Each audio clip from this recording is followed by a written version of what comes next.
that's what people are doing on the left and the right. And the ultimate expression of that is obviously Charlie Kirk. Charlie Kirk gets shot and people are celebrating.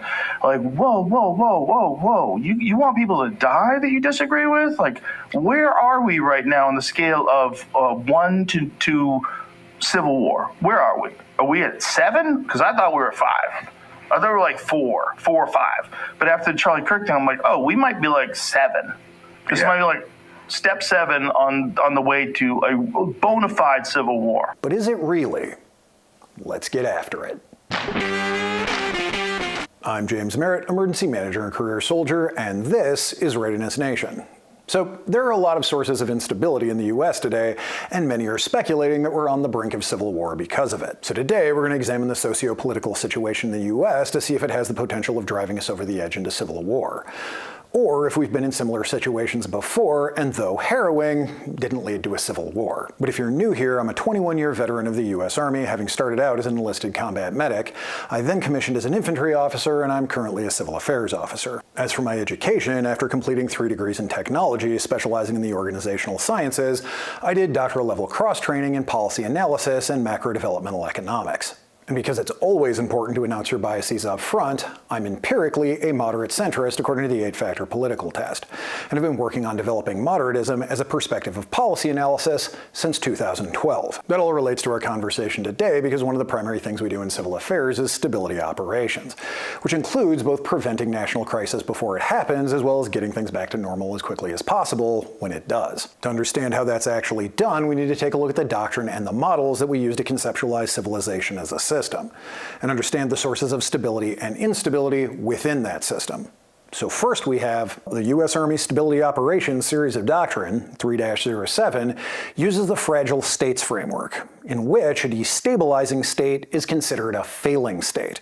Once a state fully destabilizes, it's considered a failed state, and typically some form of crisis like a civil war or a genocide occurs. It typically requires external intervention to pull a failed state out of crisis and elevate it to recovering state status. This is where U.S. stability operations comes in. If effective, the state fully recovers, becoming a stable state once again. Doctrinally, both the failing state period and the recovering state period are considered to make a state a vulnerable state. Furthermore, the failed state period is considered to be the crisis state. As for how we determine when a state is stable versus failing versus failed, as civil affairs officers, we primarily analyze and work with what the US military calls the operational variables, which are defined as the political, military, economic, social, informational, and infrastructural elements of a nation. In stability operations, what we're primarily looking for are issues within a nation's operational variables that are not only causing dysfunction within that individual variable, but is causing dysfunction across multiple variables, so that fixing those issues will have synergistic effects across the civil system. So the operational variables are all intertwined and folded back over on themselves, such that you can never really talk about any variable by itself because they all influence and are influenced by every other variable. This was famously illustrated by this graphic presented to senior generals at a conference in Kabul, Afghanistan, about the operational variables in Afghanistan, to which General McChrystal, the commander of US Forces Afghanistan at the time, said, "When we understand that slide, we will have won the war." Now, there is of course no actual usable information that can be gleaned from this slide, but it does effectively illustrate the complex and interconnected nature of the operational variables. So in this and future videos, when I talk about stability operations in the US, I'll do my best to narrow it down to a specific concept, but they all become interconnected very quickly. So don't be surprised when I reference something but then say, but that'll have to be a whole other video. But like I said, today we're going to focus on the political operational variable, which is deeply influenced by the economic, social, and informational variables. But the economic issues definitely need to be their own video. And as for the informational, I owe you a whole series of videos on defense against the dark arts, because everyone really is trying to manipulate you at all times. So in this video, I'll do my best to really just stick to the political, which will require a little bit of the social as well. But when applying the operational variables for the potential for civil war in any given nation, we first need to look at the phases of civil conflict. One of the widely used models for this is the Galtung model of conflict. The stages of the Galtung model include the latent conflict stage, where incompatible goals or underlying grievances exist between different factions within the nation. For us, this most likely began in 2000 to 2001, where we had the most contentious election in living memory, the economic bubble that was the basis of the previous decade's prosperity bursting, and we had the worst attack on the American homeland in the history of the Union, all in a one-year period. This is followed by the confrontation stage, which begins with the tensions becoming more visible through protests and demonstrations. For us, this most likely began with the Tea Party movement in 2009 and the Occupy Wall Street movement in 2011. The confrontation stage further escalates to opposition groups applying violent means to challenge the existing authority.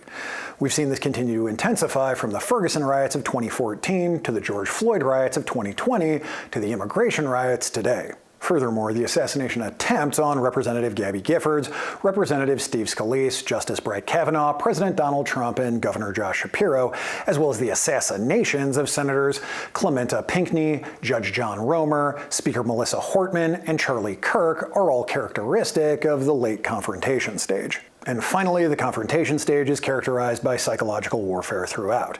But like I said, this is such an extensive topic within the informational variable that this discussion will need to be a whole series of videos. It's important to note that conflict can stay in the confrontation stage as protracted terrorism, insurgency, or ideological, ethnic, or sectarian violence, but never boil over into full crisis.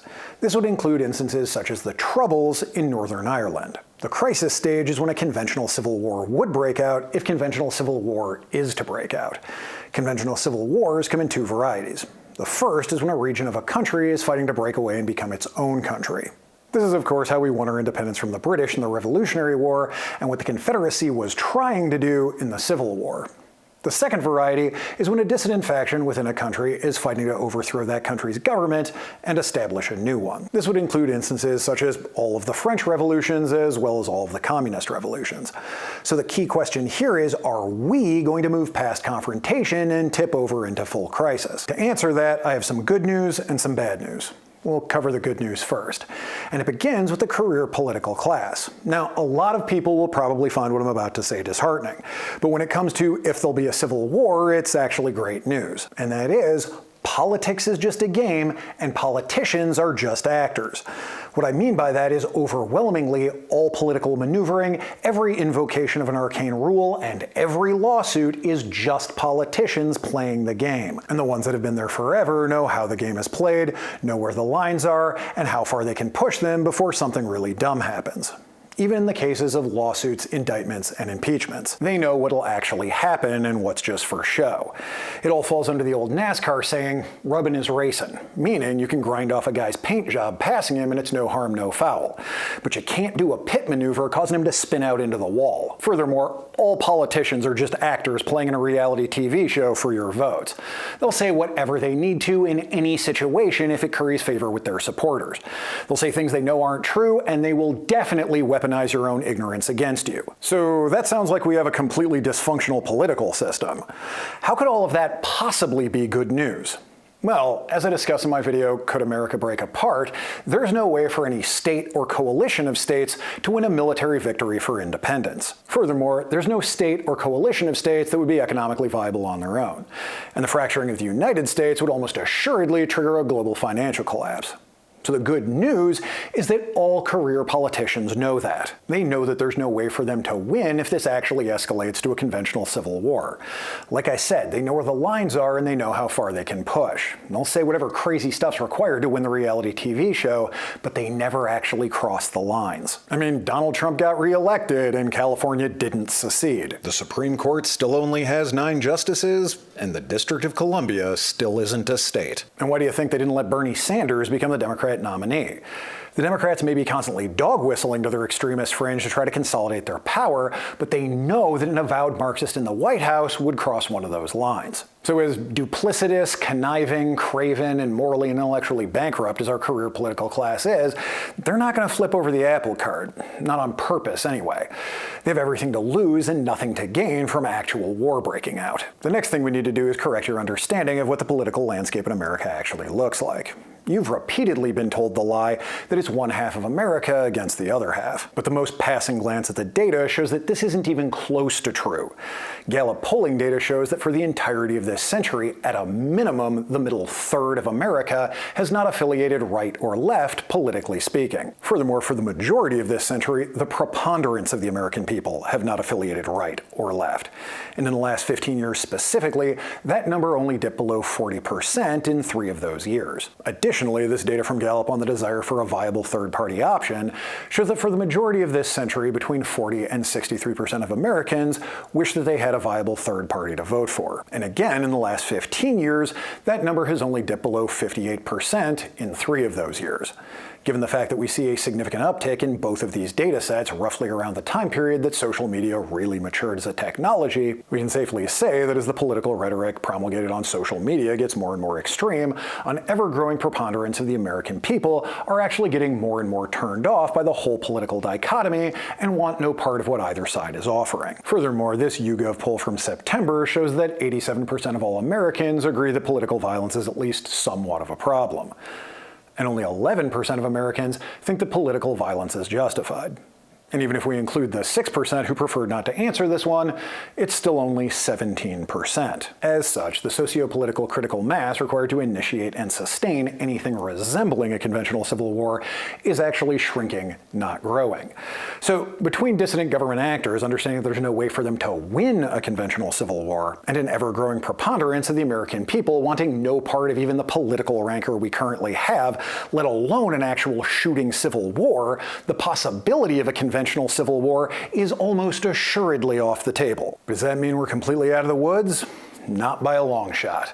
There are 3 things that need to be considered. First, this is only single variable analysis, and whereas the supermajority of Americans can politically not want a civil war, there are certainly material conditions generated in the other operational variables that have the potential of forcing them into it. But those discussions will have to be in future videos. The second consideration is the threat of unsavvy and/or zealotous political actors. Like I said, career politicians understand that the majority of what they're doing is political theater, and that there's no actual upside in pushing the game too far. But new and thus unsavvy politicians may not understand that it's all a charade, or may just not understand where the lines are and accidentally cross one. In these cases, the warning signs to watch out for are any actions taken by a political actor that both legitimates and necessitates the arrest of or violence against that political actor. This would include things like any instance of a mayor or a governor overtly flouting federal law. This would both legitimate the arrest of that politician and require it to ensure the legitimacy of rule of law, the authority of the federal government, and the American people's faith that our judicial system holds everyone to the same standard. This would include if any of them actually followed through on threats made by Representative Nancy Pelosi, Governors Gavin Newsom and J.B. Pritzker, and Mayors Karen Bass, Brandon Johnson, and Zoran Mamdani, that local and state law enforcement might arrest federal law enforcement. This is, of course, a violation of the Supremacy Clause of Article 6 of the U.S. Constitution. State and local law enforcement have no jurisdiction over federal law enforcement engaging in federal law enforcement operations. Furthermore, state or local law enforcement interfering with federal law enforcement operations would constitute obstruction of justice. And not just for the officers directly involved, but for the whole chain of command that gave the order to interfere. This is why you see these politicians making threats, but no one actually does anything about it. This is all that political theater I was talking about. They know that if they actually did it, they'd end up in federal prison. They know where the line is. But they also know that the average American doesn't know what the Supremacy Clause is. And thus, they engage in bluster and antics for those political reality TV show votes, knowing that their fans are never going to hold them accountable for being full of crap. But if one of them did cross the line, the imprisonment of one's elected officials, rightfully or wrongfully, by one's political opposition will most likely be construed as an existential attack on one's belief system and way of life, which instantaneously elevates this conflict from "I think you're wrong" to "I'm fighting for my life." This, in turn, is one of the circumstances under which otherwise reasonable people can be incensed to violence and dragged into a war that they previously wanted no part of. But even more concerning than this kind of behavior happening accidentally is when it's done on purpose. This is where the Zealots come in. These are the ideological extremist politicians that may actually know how the game is played and may actually know where the lines are, but they don't care. Because they're true believers in the cause, and if revolution is the only way to achieve their goals, so be it. This is why the election of Zohran Mamdani as mayor of New York is so concerning. Several of the policies he ran on ranged from being mathematically impossible to being overtly violative of the constitutional rights of various groups of his constituents. But he's a dyed-in-the-wool Marxist, a true zealot for the leftist cause. So I doubt he's going to be dissuaded by something as mundane as the law from him pursuing the glorious workers' utopia. Add in the fact that Trump is raring to fight him over this, and we're sitting on a powder keg. The best advice I can give the administration is, unless he's flouting federal law, just leave him alone. Marxism has never worked because the underlying math of Marxism doesn't work. It's a philosophy incapable of functioning in reality. So like all Marxists, Mamdani will fail. But if you screw with him to hasten that failure, he, like all failed Marxists, will blame the failure on capitalist interference as opposed to accepting that their philosophy is completely dysfunctional. And because New Yorkers voted for this, New Yorkers need to learn for themselves the hard way that Marxism doesn't work, so that they can put this insanity behind them once and for all. They won't learn that lesson if they can blame the failure on your interference. The other concerning development is the election of Jay Jones as Attorney General of Virginia. If you're not familiar, this is concerning because leaked text messages exposed Jones to be a violent extremist. In these texts, he talks about murdering his political opposition and hoping for the deaths of their children to advance his political agenda. Beyond this kind of behavior simply raising the political temperature in this country, it causes two significant problems. First, it at least creates the perception, if not actually being an instance, of the ideological weaponization of government institutions against the American people. This is one of the most significant sources of instability in the political variable, as this manner of conduct sets the conditions to meet the standards set forth by the Supreme Court in the case Luther v. Borden for the circumstances that legitimate violent political self-defense. But that's a big enough topic that it'll need to be its own separate video. The other significant issue generated by this conduct is the further erosion of the perception of legitimacy of public institutions. Though the people's trust in government has been generally declining since the Johnson administration on the heels of the Kennedy assassination, it bottomed out, again, roughly 15 years ago at approximately 20% and has remained relatively unchanged since. This data clearly illustrates the need for sweeping governmental reform, but tragically enough, such low trust means that no person or entity is trusted enough to enact the needed reforms. And behavior like Jones's, especially in a position of public trust like Attorney General, just further exacerbates that lack of trust, further driving the associated instability, and further slowing or preventing the needed reforms. The third and final consideration is zealotous ideologues within the population. Like I said, there's as much as 17% of this country that has a favorable view of political violence. So who are they?